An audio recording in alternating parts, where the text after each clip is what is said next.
County service is starting to get back on track as the move into the low-risk phase continues. County libraries are many people's resource for books, internet access, and a lot more. Haley Crumbleholm breaks down the timeline for reopening and what it might look like.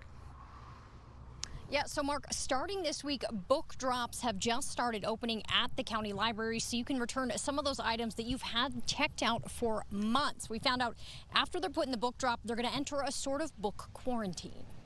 County libraries are still closed, but the book drop is back in action.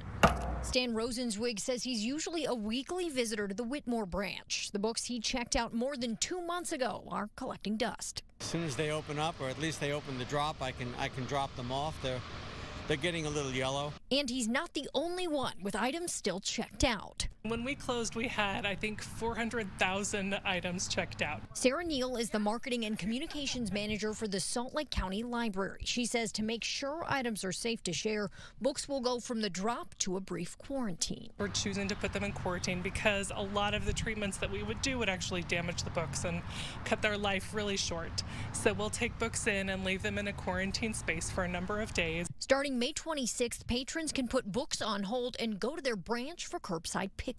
They'll be in a bag with your name on it, on a table, and so there will be a lot of distance. But for Rosenzweig, he's ready to be back among the stacks. I'm a browser.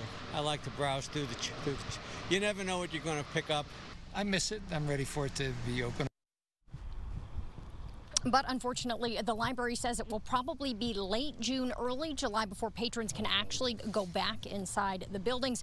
One silver lining, though, this time did allow them to catalog all of their items, which is millions. This is something they haven't done in decades. In West Valley City, Haley Crumbleholm, 2 News.